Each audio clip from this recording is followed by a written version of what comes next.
Saudara, kita masih membahas mengenai penanganan corona yang dinilai semakin memburuk secara nasional, tapi kita akan mengerucutkan atas apa yang kemudian disampaikan oleh Presiden di Jawa Tengah salah satunya. Kita bahas bersama Gubernur Jawa Tengah Ganjar Pranowo dari Semarang, Jawa Tengah, dan juga ada pengelola spektator.id Alif Iman Nurlambang yang sedang berada di Tokyo, Jepang. Luar biasa ini, pukul 10 malam. Selamat malam Pak Gubernur dan juga malam. Pak Alif Iman, selamat malam pukul 10 malam di sana ya.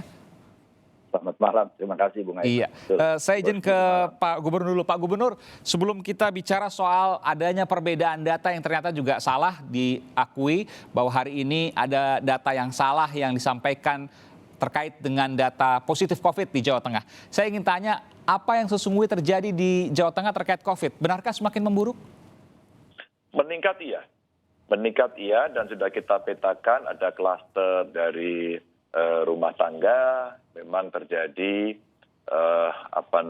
peningkatan di rumah tangga, dan kita coba trace dari mana mereka, karena mereka bepergian. Jadi artinya isolasi yang di rumah tangga juga tidak akan efektif menurut saya. Apalagi mohon maaf sekali lagi kalau di rumahnya itu tidak support ya. Mungkin rumahnya terlalu kecil, tidak disiplin, tidak bisa dikontrol. Maka tadi ketika rapat kita akan siapin tempat isolasi mandiri yang lebih baik lah, umpama hotel, terus kemudian tempat-tempat yang lebih bagus gitu ya. Iya, akhir pekan lalu dikatakan pecah rekor, 2.000 lebih positif COVID dalam satu hari di Jawa Tengah. Tapi kemudian belakangan diakui oleh Kementerian Kesehatan bahwa ada salah data di sana. Berapa sesungguhnya yang terjadi, Pak Ganjar? Bersediakah Anda untuk menceritakan apa yang terjadi sesungguhnya? Iya, saya bersedia karena ini kejujuran dan ini integritas. Kami punya data, di data kami 844 pada tanggal itu. Jauh sekali, beda 1.200. Iya, justru itu. Kalau bedanya 100 mungkin masih oke. Dan kami pernah beberapa kali, kami punya catatannya, time series-nya ada, berbeda. Dan kami ada data di Jatengprof, di corona.jatengprof.go.id. Karena itu kan dari Vaskes langsung memberikan kepada kami begitu. Nah, yang di pusat memang ada sistem new all record, dan kemudian itu diinput dari kabupaten. Nah, dari situlah mungkin apakah tanpa verifikasi ataukah kemudian cara nginputnya juga ganda, saya tidak tahu. Tapi faktanya datanya ganda dan tidak ada yang membersihkan. Maka baik juga kalau saya sarankan sistemnya tunggal saja, semua dilatih agar kemudian inputtingnya menjadi benar begitu. Saya mendengar bahwa ada data ganda sampai 1 orang terhitung 5 kali, betul demikian? Oh iya betul, data itu ada dan kami dapatkan juga dari pusat. Jadi maksud saya yang begini mesti ada yang membersihkan. Kan bisa jadi kan, mungkin ada human error atau sistemnya tidak berjalan dan sebagainya. Maka kami sebenarnya sudah bukan yang pertama kami menyampaikan ini. Dulu waktu Kota Semarang dikatakan tinggi sekali juga kaget. Maka ternyata tidak hanya ganda, ada data delay. Beberapa hari yang lalu datanya delay sampai 3.000-an lebih. Terus kemudian di clearance ada sekitar 1.500. 1.500-an yang sudah di clearance kan harus di-input. Kalau di-input maka dengan data real hari itu kan otomatis akan ada penambahan kan gitu ya. Dan kalau itu diomongkan kepada masyarakat nggak apa-apa. Tingginya segini ini karena ada tambahan data delay. Ada yang kemudian data ganda. Jadi sebenarnya Pak Gubernur, jadi data delay ini, data tertunda ini dimasukkan dalam 1 hari sehingga 1 hari itu jadi meledak begitu ya? Ya kira-kira begitu. Maka kalau kemudian kita mau memainkan, mohon maaf, yang penting tidak ada pentingan yang lain gitu ya, tidak ada hidden agendanya, masukin aja tapi disebutin. Hari ini data dari Jawa Tengah sekian, data delaynya sekian dan kita tambahkan. Maka kami menjelaskannya enak kan, sehingga masyarakat nggak panik. Sekarang masyarakat panik dan beberapa media menuliskan dengan seram begitu ya. Sehingga Pak Presiden juga akhirnya menjelaskan begitu. Saya tidak bisa menyalahkan ya, tapi kalau nanti Pak Presiden dikasih informasi yang seperti itu kan menjelaskan, kaget-kaget. Makanya kami juga berbenah diri. Mungkin kami juga ada kekeliruan, maka kami cepat cek. Semua cek, clearance. Jadi saya kemarin Mas, kontak Menteri Kesehatan, kontak Satgas, saya sampaikan laporan ke Menko Marinvest, langsung kita juga koordinasi dengan Kapolda, ya tadi kita bicara rapat dengan Pangdam, agar kita semuanya menjadi benar.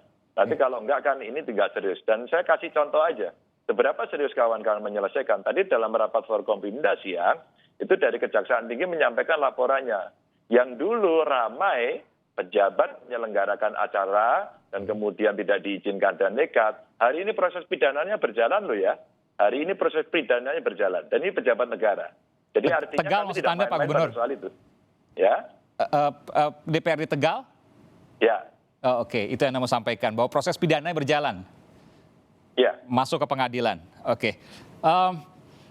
Tadi saya mendengar ada kesan yang kemudian Anda sampaikan, kalau ini tidak disengaja ada sesuatu, ya ini merupakan kesalahan data biasa. Mungkin saja kemudian ada hal-hal yang menjadi kecurigaan bagi Pak Gubernur. Saya mencium ada hal seperti itu. Nanti saya akan bahas soal itu. Saya ingin ke Pak Alif dulu. Pak Alif, apa yang bisa Anda sampaikan di sini? Karena ini bicara soal data, oke. Tapi ada kemudian psikologis massa yang merasa khawatir. Tadi Pak Gubernur menyampaikan panik, iya, padahal tidak segitu angkanya. Ya gini, kalau kita bilang memburuk seperti yang disampaikan oleh media atau presiden dengan indikator bahwa angkanya 2-3 hari naik, maka sebetulnya indikator itu menjadi gugur. Karena penjelasan Pak Ganjar tadi kan sudah diterima, sudah diakui gitu ya. Nah kalau terkait dengan angka dan perbedaan data, ini memang bukan yang pertama kali. Kita ingat dari bulan Maret sampai bulan Juni pada awal pandemi, Jakarta itu tiap hari angkanya berbeda dengan pemerintah pusat. Jawa Tengah pernah mengalami juga, Jawa Barat apalagi. Yang benar yang mana Pak Alif? Ini bukan hal baru. Kita jadinya begini, sebetulnya kan data lapangan dong yang harus dipegang. Data lapangan berarti di pemerintah daerah dong? Data di pemerintah daerah. Oke. Gitu loh. Pak Yuri pada waktu itu sudah pernah jelasin sih bagaimana proses itu berlangsung dan berbeda. Jadi kita nggak kaget sebetulnya kalau ada perbedaan data. Persoalannya kan begini, di luar cerita malam ini pernah nggak ada pengakuan dari pemerintah bahwa perbedaan data itu terjadi, gitu kan? Jadi dan apakah itu dilaporkan secara betul kepada presiden sehingga raut muka presiden beberapa hari lalu setidaknya tidak ditekuk seperti itu. Kemarin ini kita lihat kan bagaimana presiden tidak happy gitu dengan angka itu gitu. Nah artinya kan kita menangkap bahwa ada yang tidak dilaporkan dengan sungguh-sungguh. Tapi kita perlu garis bawahi bahwa kekecewaan presiden itu adalah momentum yang penting. Gitu. Kalau ngomongin daerah dan angkanya, kita ngeri sama Banten dong harusnya. Yang itu angkanya tuh kenaikan persentasenya tinggi. Jumlahnya hanya ratusan, tapi persentasenya 150%. Gulung ke atas gitu ya? Ya, naik ke atas. Iya. Jawa Tengah itu bukan baru-baru ini 1.000. Sejak 13 November itu konsisten tiap hari 1.000. Saya nggak tahu apakah ini karena banyak orang Jateng ngerayain Hari Pahlawan di bandara tanggal 10, nggak ngerti juga gitu ya. Tapi itu konsisten itu di atas 1.000 gitu. Jakarta sudah sejak Oktober. Nah yang penting kita garis bawahi adalah bahwa kekecewaan presiden ini harus dijawab bukan hanya oleh menteri-menterinya, tapi juga oleh presiden sendiri. Oke, baik. Saya akan tanya nanti kepada Anda, Bung Alif, bagaimana kemudian bicara ke depan secara nasional. Dan juga Jawa Tengah, kita tahu bahwa kita akan segera masuki libur panjang yang katanya akan dipotong, tapi tentu ini akan menjadi tantangan baru untuk pemerintah daerah, terutama daerah tujuan liburan di antara Jawa Tengah. Bagaimana kemudian Pak Ganjar, Mas Gubernur mengatasi hal ini? Kita akan bahas sesaat lagi, tetaplah bersama kami di Sapa Indonesia Malam, saudara.